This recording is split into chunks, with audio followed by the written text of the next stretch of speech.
भारत रंगों की बहार और आवाज़ों की गूंज का देश है। यहाँ मुख्तलिफ मज़ाहिब और आला तालीमी इदारे मौजूद हैं। श्री रामपुर कॉलेज भारत की कदीम तरीन यूनिवर्सिटी है, जिसे 1829 में यूनिवर्सिटी का दर्जा दिया गया, यानी ऑस्ट्रेलिया और न्यूजीलैंड में किसी भी यूनिवर्सिटी के क़याम से पहले। इसमें हैरत की बात यह है कि इस इदारे की बुनियाद रखने वाला शख्स खुद एक गैर मुल्की था और उसने सिर्फ इब्तदाई दर्जे तक तालीम हासिल की थी, मगर उन्होंने कभी अपनी सादा और कठिन जिंदगी को कामयाबी की राह में हायल होने नहीं दिया। जल्द ही उन्हें एहसास हुआ कि खुदा ताला ने उन्हें नई जुबानें सीखने का एक गैर मामूली अतिया बख्शा है। अपनी जिंदगी में उन्होंने दर्जनों जुबानों और बहुत सी बोलियों पर अबूर हासिल किया था। उन्होंने अपनी इस गैर मामूली सलाहियत को इंसानियत की भलाई और दुनिया की तब्दीली के लिए इस्तेमाल किया। उन्होंने किताब मुकद्दस का मुकम्मल तर्जमा 6 जुबानों में किया, जबकि इसके बाज़ हिस्से उन्होंने 29 मुख्तलिफ जुबानों में मुंतकिल किए। उन्होंने तालीम, समाजी इस्लाह, नबातात और तर्जमे के मैदानों में रहनुमाई करने वाला किरदार अदा किया। अगरचे वो गैर मामूली जहानत और हमजहती कामयाबियों के हामिल भी थे, मगर कैरी की जिंदगी का महज एक ही मकसद था कि दूसरों की जिंदगी में तब्दीली कैसे लाई जाए। इस हैरानकुन शख्सियत के बारे में बहुत कम मालूमात है। उनके मशहूर अक़वाल में से एक आज भी गूंजता है, मुझे नाकामी का खौफ नहीं, बल्कि इस बात का अंदेशा है कि कहीं मैं उन चीज़ों में कामयाब ना हो जाऊं जो दर हकीकत अहम नहीं हैं। विलियम कैरी ने इस बात को यकीनी बनाया कि उनकी ज़िंदगी बामकसद हो। अगरचे उन्होंने नाकामियों, गमों और सख्त आजमाइशों का सामना किया, मगर वो बाखूबी जानते थे कि असल तहरीक, सुकून और अहमियत खुद जिंदगी के सफ़र में छुपी हुई है। उन्होंने अपने सादा और मामूली आगाज को कभी अपनी कामयाबी की राह में हायल नहीं होने दिया।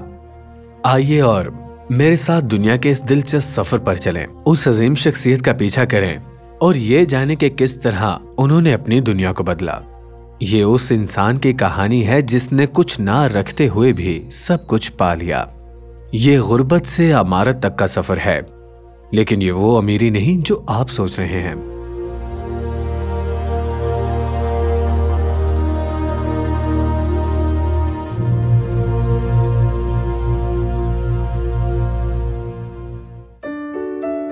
सत्रह अगस्त 1761 को विलियम कैरी इंग्लैंड के मगरबी नॉर्थहैम्पटनशायर के एक छोटे से गांव पॉलिसबरी में पैदा हुए। उनके वालिदैन एडमंड और एलिजाबेथ कैरी पेशे के एतबार से बैंकर थे।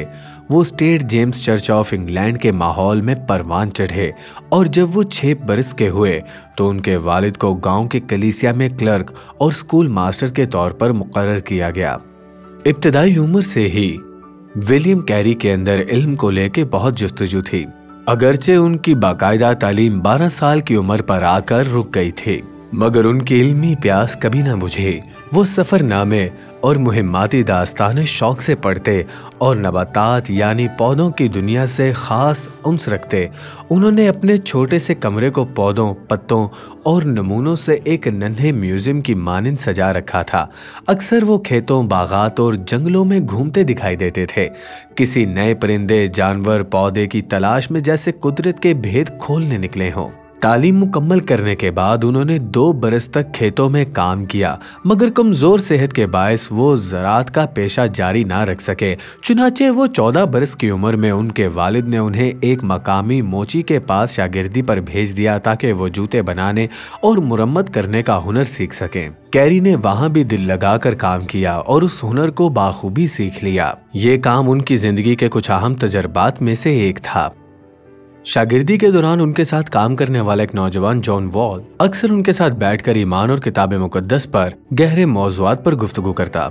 यही बात उनके अंदर मजीद जानने और समझने की ख्वाहिश को बेदार करती रही। विलियम ने यूनानी जुबान का ग्रामर हासिल किया और बगैर किसी रहनुमा के इंजील शरीफ की यूनानी जुबान सीखना शुरू की। जल्द ही उन्हें एहसास हुआ कि उन्हें जुबान सीखने का एक गैर मामूली हुनर बख्शा गया है। कुछ ही अरसे में उन्होंने इब्रानी जुबान को भी उन जुबानों में शामिल कर लिया जिन पर वो पहले ही दस्तरस्त रखते थे, यानी लातीनी और यूनानी। साथ ही उनमें बैनुल-अक़वामी हालात और दुनिया की मुख्तलिफ अक़वाम के मजहबी और सकाफती तर्ज ज़िंदगी के मुताले का शौक भी जाग उठा। जब उनके मोची मुरब्बी का इंतकाल हुआ तो विलियम ने करीब ही वाक़े गाँव में जूते साजी का काम संभाल लिया। वहीं 10 जून 1781 को उन्होंने डॉरथी पैलिकट से शादी की। कुछ अरसे बाद उनके घर बेटी की पैदाइश हुई, मगर उनकी जिंदगी निहायत कठिन साबित हुई। कलील आमदनी होने की वजह से कैरी का खानदान तंगदस्ती में मुब्तला हो गया और फिर अंजो गम में डूब गया जब उनकी नन्ही बेटी महज 2 साल की उम्र में मर गई।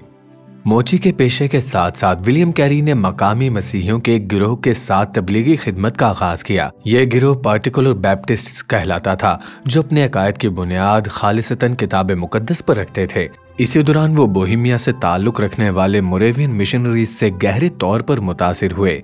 ये प्रोटेस्टेंट मुबल्लिगीन का एक कदीम और सरगर्म गिरोह था जो अपनी सच्चाई, इखलासन ईमान और खुदा ताला के कलाम को दुनिया भर में फैलाने के जज्बे के लिए मशहूर था। उन्होंने मोरेवियन मिशनरीज के जोश और खुलूस को करीब से देखा और ये सोचकर दिल गिरफ्तार हुए कि उनके अपने इंग्लिश मसीही बहन भाई बैरून मुल्क दावती खिदमत में दिलचस्पी नहीं रखते थे। अपने गांव से अक्सर औकात कैरी करीबी शहरों तक जाते थे और वहां पर खुदा का कलाम सुनाते थे और नई कलीसियाओं को भी कायम किया करते थे।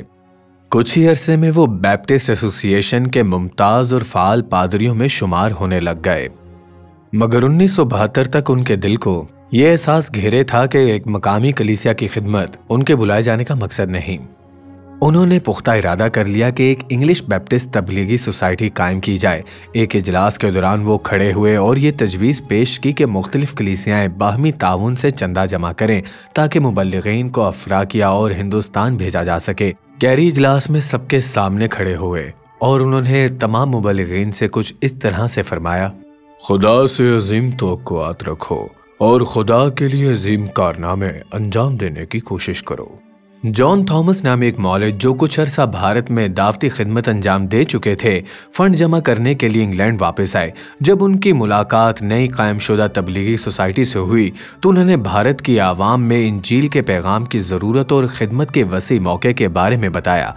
ये सुनकर विलियम कैरी के दिल में फ़ौरन खुदा ताला की बुलाहट जाग उठी और वो पुरयकीन हो गए कि उन्हें भारत जाना चाहिए। उन्होंने तजवीज़ दी कि वो डॉक्टर थॉमस के साथ नई सोसाइटी के पहले मुबल्लिग की हैसियत से भारत जाएंगे। और यही वो लम्हा था जब जदीद तबलीगी तहरीक कायम हुई। महज 1 साल के अंदर डॉक्टर जॉन थॉमस और विलियम कैरी ने अपने अहले खाना के हमरा एक डेनमार्क के बहरी जहाज पर सवार होकर भारत के सफर पर रवाना हो गए। सफर के दौरान विलियम कैरी ने गैर मामूली मेहनत से बंगाली जुबान सीखना शुरू की, जो कलकत्ता की मकामी जबान थी। 5 माह के तवील और सबर आमेज समंदरी सफर के बाद बिलाखिर वो नवंबर 1793 में कलकत्ता भारत पहुंच गए। भारत पहुंचने के फौरन बाद विलियम कैरी और उनके रफ़काए कार ने रोजगार के मौके तलाश करना शुरू किए, क्योंकि उन्होंने कलकत्ता में रिहाइश के अखराजात का अंदाज़ा कम लगाया था और बैप्टिस्ट सोसाइटी से आने वाले फंड्स तेज़ी से ख़त्म होते जा रहे थे। इब्तदाई बरस उनके लिए बेहद आजमाइशी साबित हुए। डॉक्टर थॉमस ने आखिर तबलीगी खिदमत तर्क कर दी और विलियम कैरी को अपने ख़ानदान के गुजर बसर के लिए बार बार जगह बदलनी पड़ी। बिलाखिर वो एक दलदली और मलेरिया ज़दा इलाके में जा बसे, जहाँ मुसलसल बीमारियों ने उनके घराने को शदीद तौर पर कमज़ोर और मगमूम कर दिया। बब्बर शेरों के हमले और सांपों ख़ुसूसन बर्रों के डसने का खतरा हमेशा उनके सर पर मंडलाता रहता था। इंतहाई मरहूमी और पछतावे ने उनके दिलों को घेर लिया। विलियम कैरी ने अपने ख़त में लिखा, मैं एक अजनबी सरजमीन में हूँ, मेरे आसपास कोई मसीही दोस्त नहीं, मेरा ख़ानदान बड़ा है और उनकी ज़रूरियात पूरी करने के लिए मेरे पास कुछ नहीं। मगर उन्होंने उम्मीद का दामन नहीं छोड़ा। वो यूं कहते थे कि कोई चीज़ उन्हें खुदा का कलाम फैलाने से नहीं रोक सकती। वो लिखते हैं कि खैर, मेरे पास खुदा है और उसका कलाम सच्चा है। कुछ ही अरसे बाद वो खुद मलेरिया में मुब्तला हो गए और उनका नन्हा बेटा पीटर जो सिर्फ 5 बरस का था पेचिस के बायस वफात पा गया। ये सदमा उनकी बीवी डॉरथी के लिए नाकाबिले बर्दाश्त साबित हुआ, यहाँ तक कि उनकी जहनी हालत बिगड़ गई और वो बिलाखिर 1807 में वफात पा गईं। विलियम कैरी ने अपने दिल की गहराइयों से कुछ यूं लिखा, ये वाकई मेरे लिए मौत के साए की वादी है, मगर मैं मुतमईन हूं क्योंकि जहां खुदा है वहां रोशनी भी है। भारत पहुंचकर उनका दिल वहां के लोगों की मोहब्बत, सादगी और रूहानी जुस्तजू से भर गया।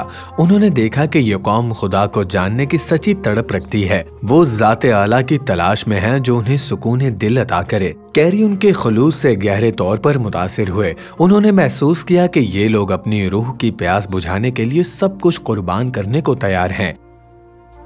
और अगले ही साल खुद इन्हसारी के लिए कैरी ने खुद को बैप्टिस्ट सोसाइटी की माली मदद से अलहदा कर लिया था और नील रंगने के कारखाने में फ्लोर मैनेजर की हैसियत से मुलाजमत इख्तियार की। वही नीला रंग जिसने बंगाल को दुनिया भर में मशहूर कर रखा था। सख्त हालात के बावजूद उन्होंने भारत में रहने और खिदमत जारी रखने का पुख्ता इरादा बरकरार रखा। जब उन्होंने एक मकामी उस्ताद ज़ुबान यानी पंडित की रहनुमाई में बंगाली ज़ुबान पर मुकम्मल दस्तरस हासिल कर ली तो उन्होंने किताब मुक़द्दस का बंगाली तर्जमा शुरू किया और छोटे छोटे मकामी इज्तिमाआत में खुदा ताला के कलाम की मुनादी करना शुरू कर दी। अब उनकी जिंदगी का सबसे बड़ा मकसद ये बन चुका था कि किताब मुक़द्दस को मकामी ज़ुबानों में मुंतकिल करें ताकि लोग खुद खुदा ताला का कलाम पढ़ सकें और इल्म व आगाही के जरिए अपनी जिंदगियां संवार सकें। 1797 में उन्होंने बंगाली इंजील शरीफ का पहला मसूदा मुकम्मल किया और बाकायदा तर्जमे का आगाज किया। अगरचे जिंदगी उनकी और उनके खानदान के लिए अब भी सख्त आजमाइशों से भरी हुई थी, मगर 1799 में उन्हें एक नई तकवीत मिली। 3 नए मुबल्लिग उनके साथ शामिल हुए, जोशुआ रहनुमा मार्शमैन जो तालीम के पेशे से वाबस्ता थे और विलियम वार्ड जो एक माहिर प्रिंटर थे। जब बरतानवी हुकूमत ने कलकत्ता में दावती सरगर्मियों पर पाबंदी आयद कर दी तो बैप्टिस्ट मुबल्लिगीन के लिए वहां कयाम नामुमकिन रहा। अंग्रेज हुक्काम को अंदेशा था कि ये दाइयान ईमान मकामी आबादी में बगावत के जज्बात पैदा कर सकते हैं जिससे उनके तिजारती मफादात को खतरा लाहक हो सकता है। अक्टूबर 1799 में डेनमार्क की नौ आबादी श्रीरामपुर के मुंतजिम औलाए बी ने विलियम कैरी और उनके रफ़काए कारों को वहां मुंतकिल होने की दावत दी, जो कलकत्ता से 30 किलोमीटर शुमाल में दरिया होगली के किनारे पर वाक़ई पुरसुकून बस्ती थी। उस जमाने में मुख्तलिफ यूरोपीय ताकतें बशमूल बरतानिया भारत के मुख्तलिफ इलाकों पर मुहासरा कर चुकी थीं और वहां पर तिजारत के मकासद से थीं। अब विलियम कैरी डेनमार्क की सरपरस्ती में थे और इसी तहफ़्फ़ुज़ के बायस वो और उनके साथी बरतानवी बैप्टिस्ट अपनी दावती और तालीमी सरगर्मियां कानूनी तौर पर जारी रखने के काबिल हो गए। डेनमार्क की हदूद में उनके साथ बर्ताव कहीं ज्यादा बेहतर और फराग दिलाना था, बरखिलाफ बरतानवी इलाकों के जहां ईस्ट इंडिया के लोग अब भी इनसे बदजन थे। ये काबिल फ़ख्र गिरोह बादशाह सेरामपोरेट्रियो के नाम से मशहूर हुआ। उन्होंने वहाँ एक अजीम दावती मरकज की बुनियाद रखी जिसके बारे में मशहूर बरतानवी मुसल्ला विलियम वेलबरी फोर्स ने कहा, यह कारनामा बरतानवी कौम की अजमत की शान में एक रोशन बाब है। उन्होंने भारत में पहली बार एक प्रिंटिंग प्रेस दरामद की, अगरचे वो मशीन पुरानी थी मगर पूरी तरह काबिल इस्तेमाल थी। उनके रफीके कार विलियम वार्ड चूंकि पेशे के लिहाज से एक माहिर प्रिंटर थे, इसलिए उन्होंने फौरन एक प्रिंटिंग हाउस कायम किया और जल्द ही सरकारी मुआहदे हासिल करना शुरू कर दिए। इसी दौरान विलियम कैरी और उनके साथियों ने एक अजीम इल्मी और रूहानी कारनामा अंजाम दिया। उन्होंने किताब मुक़द्दस का तर्जमा भारत की 44 मकामी जुबानों में किया, मुतअद्दिद लुगात और कवायद की किताबें तनसीफ की और यहाँ तक के हिंदू रोज़मिया नज़्म रामायण के 3 हिस्सों का तर्जमा भी मुकम्मल किया। 1801 तक बंगाली जुबान में इंजील शरीफ नया अहद का पहला नुस्खा छापा गया। श्री रामपुर के उन मुबल्लिगीन ने मकामी आवाम के लिए एक वसी तालीमी तहरीक का आगाज किया जिसका मकसद मुख्तलिफ तबकात के लोगों को इल्म और शौरी रोशनी से मुनव्वर करना था। उन्होंने हिंदुस्तानी मुतरजमीन, असातिज़ा और कारीगरों के ताउन से मुतअद्दिद स्कूल कायम किए। मार्शमैन मियाँ बीवी जो खुद इल्म तदरीस से वाबस्ता थे, उन्होंने एक ऐसा इल्मी निज़ाम कायम किया जिससे मुसलमान, अमीर, गरीब, मसीही सबके लिए इल्मी दरवाजे खोल दिए गए। 1801 में विलियम कैरी को कलकत्ता के फोर्ट विलियम कॉलेज में तदरीसी खिदमात के लिए मदऊ किया गया, जहां उन्होंने अपनी गैर मामूली लसानी महारतों के बायस संस्कृत और बंगाली के प्रोफेसर के तौर पर खिदमात अंजाम दी। उन्होंने मजमूई तौर पर 37 भारतीय जुबानों में तहकीकी और लासानी काम किया। 30 बरस तक अजीम बंगाली लुगत की तदवीन में खुद को वक्फ रखा, जिसमें तकरीबन 80,000 अल्फाज की तशरीहात शामिल थे। उन्हें बजा तौर पर बंगाली नुस्र का बानी कहा जाता है, क्योंकि उन्होंने अपने कवायद, लुगात और तराजुम के जरिए उस जबान को एक मजबूत इल्मी और अदबी बुनियाद फराहम की है। इसी दौरान उन्होंने मार्चमैन खानदान के ताउन से 1818 में श्री रामपुर कॉलेज की बुनियाद रखी, जो भारत के अव्वलीन जदीद आला तालीमी इदारों में से एक था। आज भी श्री रामपुर कॉलेज एक मुमताज़ यूनिवर्सिटी की हैसियत रखता है, जहां अहलियात, कुदरती अलूम, जोग्राफिया, अदब और दीगर अलूम पढ़ाए जाते हैं और तकरीबन 2500 तलबा यहाँ ज़ेर तालीम हैं। विलियम कैरी का ईमान था कि खुदा ताला की खिदमत सिर्फ वाज़ो नसीहत या तदरीस तक महदूद नहीं, बल्कि उसका हकीकी इजहार उस वक्त होता है जब इंसान दूसरों की अमली जिंदगी बेहतर बनाने के लिए कोशिश करे। विलियम कैरी ने इसी मकसद के तहत लोगों के लिए रोजगार के मौके पैदा करने की पूरी कोशिश की। उन्होंने बरतानवी ताजिरों के ताउन से मुतअद्दिद कारखाने कायम किए, जिनसे लोगों को रोजगार मिला और इसी के जरिए मुआशरती खुशहाली की एक नई लहर उभरी। साथ ही उन्होंने भारतीय मसीहियों को अपने ही लोगों में तबलीग और खिदमत की तरगीब दी। अगले 28 बरसों में विलियम कैरी और उनके रफ़काए कार ने किताब मुकद्दस का मुकम्मल तर्जमा भारत की बड़ी जुबानों में और उसके हिस्से 209 जुबानों में बोलियों में मुंतकिल किए। उन्होंने 26 कलीसियाएं, 126 स्कूल, तिब्बी मराकज़, मेडिकल मिशंस, सेमिजियां, बच्चों का स्कूल और बंगाली जुबान में एक अखबार भी कायम किया, जो सब उसके ख्वाब, ईमान और खिदमत के जज्बे की जिंदा गवाही है। और ये सब कुछ इसलिए मुमकिन हुआ क्योंकि विलियम कैरी ने इस सब के लिए अनथक दिन रात मेहनत की थी और इस मेहनत के नतीजे में उन्हें बहुत से कलीसिया मिले और वो चीजें जो उन्होंने कभी सोची भी नहीं थी। हत्ता कि उन्होंने बच्चियों के लिए भी अलग से एक स्कूल कायम किया, जहां पर उन्हें उस दौर के लिहाज से जदीद तरीन तालीम दी जाती थी।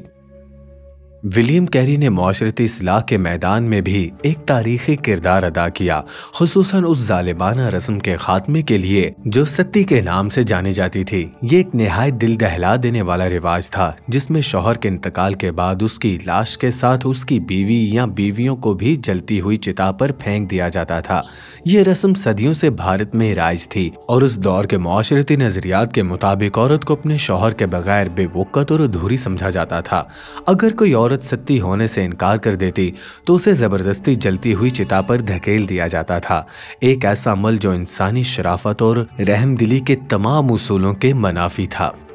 विलियम कैरी ने इस गैर इंसानी रस्म के खिलाफ 35 बरस तक मुसलसल जद्दोजहद की, यहाँ तक कि दिसंबर 1829 में बरतानवी हुकूमत ने बाशमूल भारत सती के अमल पर मुकम्मल सख्ती से पाबंदी आयद कर दी। इस तारीखी फैसले का बंगाली जुबान में तर्जमा खुद विलियम कैरी ने किया और वही तर्जमा उस जालिमाना रिवायत के हमेशा के लिए खात्मे का मुहर्रिक साबित हुआ, एक ऐसा लम्हा जो इंसानियत की जीत बन गया। 1820 में विलियम कैरी ने agriculture and horticulture society of India की बुनियाद रखी थी, जिसका मकसद ज़राअत और बागबानी के मैदान में सलाह और तरक्की था। इस इदारे का मंशूर फसलों की तब्दीली, नई और मुफीद इकसाम पौधों की अफजाइश, बेहतर ज़रूरी औज़ारों का इस्तेमाल, सेहतमंद मवेशियों की नस्ल में इजाफा और बंजर ज़मीनों को काबिल काश्त बनाना था, ताकि ज़्यादा रकबा ज़राअत के लिए इस्तेमाल हो सके। और आज के इस जदीद दौर में भी ये इदारा अब भी कायम है और अपनी तारीखी शनाख्त के साथ agri horticulture society of India के नाम से खिदमात अंजाम दे रहा है। विलियम कैरी को हमेशा भारत का सच्चा दोस्त और अजीम मोहसिन के तौर पर याद रखा जाएगा, मगर उनकी बेमिसाल खिदमात के साथ साथ सख्त आजमाइशें, कुर्बानियां और दुख भी उनके सफर का हिस्सा रहे। अपनी तमाम खिदमात के दौरान उन्होंने जाती नुकसानात, मुखालफतों, इस्तेमारी हुकूमत के दबाव का साबित कदमी से सामना किया। आखिरकार 9 जून 1834 को विलियम कैरी ने श्री रामपुर में एक पुरसुकून और बावकार अंदाज में इस दुनिया से रुखसत पाई। भारत ही की उस सरजमीन में उन्हें सुपुर्दे खाक किया गया, उसी धरती में जिससे वो दिलो जान से मोहब्बत करते थे। उन्हें हमेशा एक ऐसे शख्स के तौर पर याद किया जाता है जो खुदा ताला से गहरी मोहब्बत रखते थे और भारत के लोगों से बेपनाह शफकत करते थे। उनकी नेक नामी ना सिर्फ पूरे भारत बल्कि दुनिया भर में फैल गई। 1834 में वफात तक वो 41 बरस तक भारत में मुकीम रहे और इस तवील अरसे में कभी अपने वतन इंग्लैंड वापस नहीं गए। अपनी आखिरी बीमारी के दौरान उन्होंने अपने एक करीबी दोस्त से निहायत आजिज़ी से फरमाया, तुम मेरे और मेरी खिदमत के बारे में बहुत कुछ कह रहे हो, मगर जब मैं ना रहूं तो मेरे बारे में बात ना करना बल्कि मेरे अजीम निजात दहिंदा के बारे में बात करना।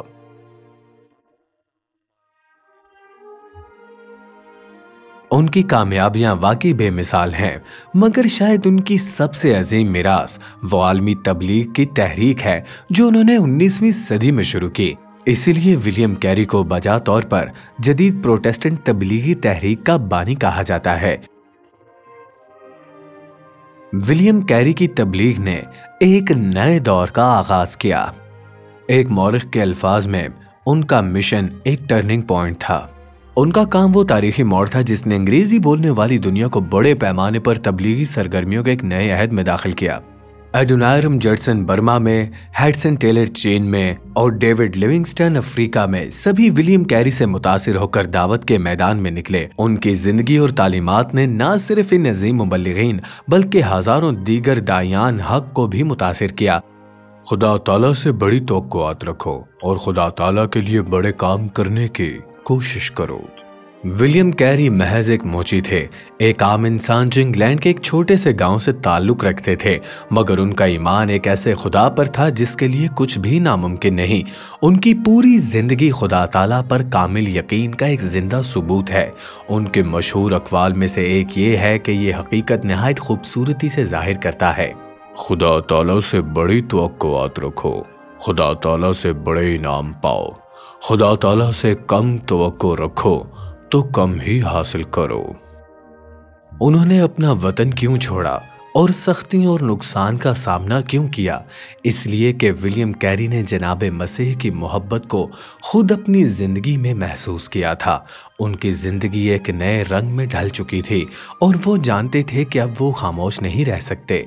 उन पर यह जिम्मेदारी आयद हो चुकी थी कि वो वही मोहब्बत दूसरों तक पहुंचाएं जो उन्होंने जनाब मसीह में पाई थी।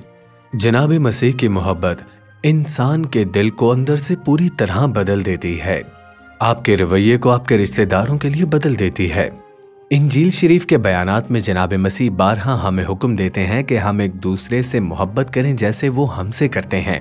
हजरत मत्ती की इंजील के बाब 22 में लिखा है कि जनाब मसीह ने फरमाया, खुदावंद अपने खुदा से अपने सारे दिल, अपनी सारी जान और अपनी सारी अकल से मोहब्बत रख। बड़ा और पहला हुक्म यही है और दूसरा इसकी मानिंद ये है कि अपने पड़ोसी से अपने बराबर मोहब्बत रख। दूसरों से सच्ची मोहब्बत और दिल में ख्याल रखना बज़ाहिर मुश्किल मालूम होता है, मगर दर हकीकत यही जनाब मसीह की पैरवी का असल मफहूम है और यही एक सच्चे मसीही होने की हकीकी पहचान भी है। पर लेकिन ये सब हमारी रोजमर्रा की जिंदगी में क्या मायने रखता है? क्या हमें जबरदस्ती मोहब्बत जतानी चाहिए चाहे दिल ना माने? क्या मैं उस शख्स से भी मोहब्बत करूं जो मुझे नापसंद है? शायद हम यहाँ किसी गहरी हकीकत को नजरअंदाज कर रहे हैं। असल बात यह है कि मोहब्बत देने से पहले मोहब्बत को सीखने का सलीका आना चाहिए। आप मोहब्बत करते हैं जब आपको मोहब्बत मिलती है। किताब मुकद्दस हमें सिखाती है कि हम एक दूसरे से इसलिए मोहब्बत करते हैं कि पहले खुदा ताला ने हमसे मोहब्बत की। विलियम कैरी ने खुदा ताला की इसी मोहब्बत को जाना और महसूस किया और इससे उनकी जिंदगी बदल गई। किताब मुकद्दस में हजरत यूहन्ना का पहला खत बाब 4 की आयत 9 और 10 में यूं लिखा है, जो मोहब्बत खुदा को हमसे है वो इससे जाहिर हुई कि खुदा ने अपने इकलौते बेटे को दुनिया में भेजा है ताकि हम उसके सबब से जिंदा रहें। मोहब्बत इसमें नहीं कि हमने खुदा से मोहब्बत की, बल्कि इसमें है कि उसने हमसे मोहब्बत की और हमारे गुनाहों के कफ़ारे के लिए अपने बेटे को भेजा। बस दूसरों से मोहब्बत करने का राज ये है कि हम पहले खुदा की मोहब्बत को जाने और महसूस करें। बहुत से लोग हमें मोहब्बत का मशवरा देते हैं, मगर खुदा ताला ही हमें वो कुदरत देते हैं कि हम मोहब्बत कर सकें। किताब मुकद्दस फरमाती है कि ऐ अजीजो, जब खुदा ने हमसे ऐसी मोहब्बत की तो हम पर भी एक दूसरे से मोहब्बत रखना फर्ज है। पहला यूहन्ना 4:11 आयत। जनाब मसीह पर ईमान और वाबस्तगी सिर्फ अल्फाज से नहीं बल्कि हमारे अमाल से जाहिर होती है, चाहे हम जहां हों। और इस बात की बेहतरीन मिसाल विलियम कैरी की जिंदगी भी है। तमाम बनिए नौ इंसान के अमाल उनकी जिंदगी के ईमान का हकीकी सबूत हैं। हमारा मुस्तकबिल उतना ही रोशन है जितना हमारा भरोसा खुदा ताला के वादों पर मजबूत है। हमारे अल्फाज, रवैये और तर्ज अमल सब इस बात की गवाही देते हैं कि हमने अपनी उम्मीद और एतमाद खुदा ताला पर रखी है। ईमान महज एक ज़हनी तस्वुर नहीं बल्कि एक अमली हकीकत है। ईमान वो नहीं जो आप सिर्फ जानते हैं बल्कि वो है जो आप करते हैं। हकीकी ईमान ये है कि इंसान जब जनाब मसीह के वादों पर भरोसा करे और उनके मुताबिक अमल करे, ईमान का असर जिंदगी में वाज़ेह होना चाहिए। ये आपके रवैये और आपके फैसलों और तर्ज जिंदगी को मुकम्मल तौर पर बदल देता है। जैसा कि कैरी ने कहा, खुदा ताला से अजीम तवक्कुआत रखो और खुदा ताला के लिए अजीम कारनामे अंजाम दो। अगर आपने भारत के इस रूह परवर सफर और विलियम कैरी की जिंदगी से मिलने वाले सबक यानी खुदा ताला के बेपाया मोहब्बत को जानने और उसे दूसरों तक पहुंचाने से लुत्फ हासिल किया है, तो अगले हफ्ते हमारे साथ जरूर जुड़िएगा और हम आपको इसी तरह के एक और ईमान अफरोज सफर पर ले जाएंगे।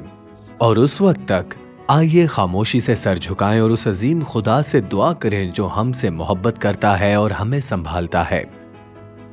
ऐ आसमानी बाप, हम तेरे हुजूर शुक्रगुजारी के साथ आते हैं विलियम कैरी की उस बाबरकत जिंदगी के लिए जो तेरी मोहब्बत से लबरेज थी और जो उस मोहब्बत को बेलौसी से दूसरों तक पहुंचाते रहे।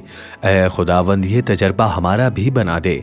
हम तेरा शुक्र अदा करते हैं कि तूने हमसे मोहब्बत की, हमें हमारी कमजोरियों समेत कबूल करता है और अपनी मानंद बनने की राह हमें दिखाता है। हमें भी वो तौफीक अता फरमा कि हम तेरी मोहब्बत को अपने अमाल, गिरफ्तार और रवैयों के जरिए दूसरों तक पहुंचा सकें जैसे विलियम कैरी ने किया। ये दुआ हम जनाब मसीह में मांगते हैं, आमीन।